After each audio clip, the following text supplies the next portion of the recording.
Nesavanaudis Rėjus. Jie kaip gyvuliukus mylėjo, jie dievino jį. Drambliai antilopės, ne tie šlykštus kiauksinti šunėkai, kur panašus į išsiviepusią pažastį su dantėm. Jie, bičeliai, jie mylėjo jį. O jis net parašė knygą, o kaip jis elgėsi su tropikų žuvytėmis. Taip. Jis parašė apie jas knygą. Atrodo, kad nebegaliu suvaldyti manyje siautėjančių demonų. Nebejoju, kad juos išlaisvino manęs legiančios kalties našta. Nenumanydamas atsidaviau ne visai nekaltiems žaidimams su sese.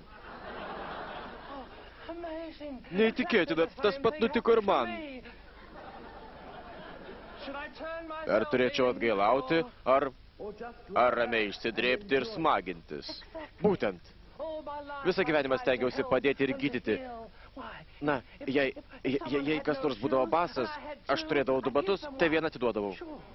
Žinoma, abiems būdavo nepatogu, bet mano akys švietė tarsi šaldytuvo lemputė, o sieloje buvo šilta ir gera, kaip mikrobangėje šildytoje picoje. Tęsk toliau. Tylėk. O taip. Pyktis. Pyktis, blogis ir išdaigos, jie gyveno mano sieloje. Tūnojo narveliuose, laukdami progos ištrūkti ir sukelti klaikias bėdas. Bet visų blogiausia tai, kad visą tai man patinka. O, Warrenai, girdėjau, kad išėjai į viešumą. Įeik ir čionai. Tu vienas? Prašau, nekreipti mane dėmesio. Ar tu netyčia nepastebėjai šlikštaus baisuoklio su klaikiais gaurais ir keistais drabužiais? Ne, iki šiol ne. Rėjauna, nepradėk tik. Efi žliumbė vos mane pamačiusi. Gyvenimas griuvėsių krūva. Nebežinau, kas esu Rėjau. Ar moteris įkalinta vyro apatiniuose? Ar gėjus užrakintas hetero žmonos vyro kūne? Rėjau, ar galėčiau dabar pasimokyti biologijos? Vėliau, Warrenai, dabar turiu imtis savo sielos tyrinėjimų. Atleisk.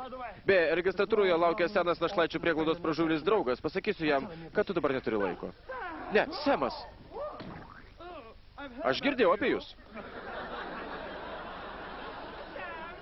Semas Rolas. Rėjus Gudas. Tik pažvelkit. Kaip sekasi, bičeli? Negaliu skūstis. Tik va, sutikau nuostabią moterį. Ji buvo mano gyvenimo šviesa. Paskui susilaukime žaus kūdikėlio, o vėliau išaiškėjo, kad ji mano sesuo. Tada ji nužudė mano meilužę. Tada mes ilgai draskėme vienas kitam širdį dėl vaiko globos. O dabar mane kamuoja šiurpi paslaptis. Palikusi mane maskatuoti ties beprotybės riba. O kaip tau sekasi? Negaliu skūstis ir aš, bičelį. Oi, šią pasimk. Aš taip susijaudinau. Einu atsinešiu servetėlę. Gerai, bičelį.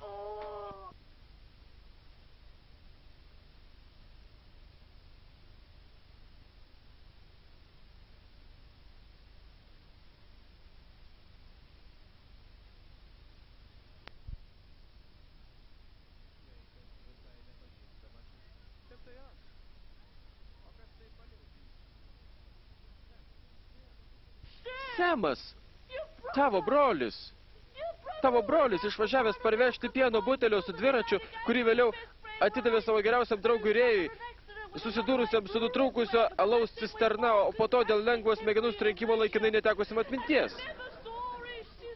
Aš esu brolis, kuris daugiau niekada neregėjo savo sesers, bet maniau, kad mano brolis yra Rėjus. Bemina, ką tu sugalvojai? Ne. Rėjaus sesuo pražuvėlė atlieka gerus darbus, guosdama nusivylusius Pietų Amerikos jūrų jūrininkus. Brolis ir sesuo mes.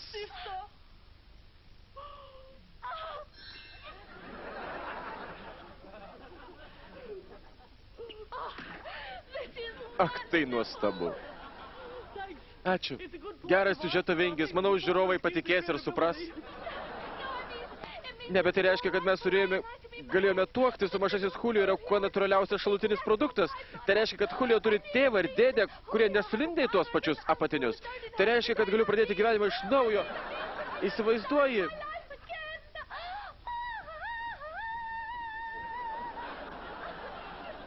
Oi, einu atsinešti servetėlę.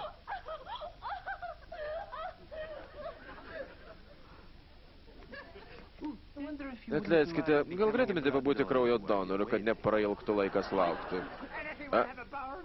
Efi nesulauks iš manęs nei kuoliuko. O mane tiesiog drasko džiaugsmas, kad pagaliau apkabinsiu Semą, savo gerąjį Semą. O mano medicinos studento karjera pakibo lyg voras ant siūlo. O ta neviltis dėl kraupios paslapties ėdančios mane lyg kaskarinės siela įkalnėje. Ak, Rėjau. Rėjau, o ne. Rėjau, mes nesame brolis ir sesuo. Mano brolis yra Semas, o Julio normalus. Tai reiškia, kad mes galime lengviau atsipūsti. Ak, Pem, tai nuostabu. Taip, ačiū, Warrenai. O Rėjau, aš toks laimingas. Ak, Efi.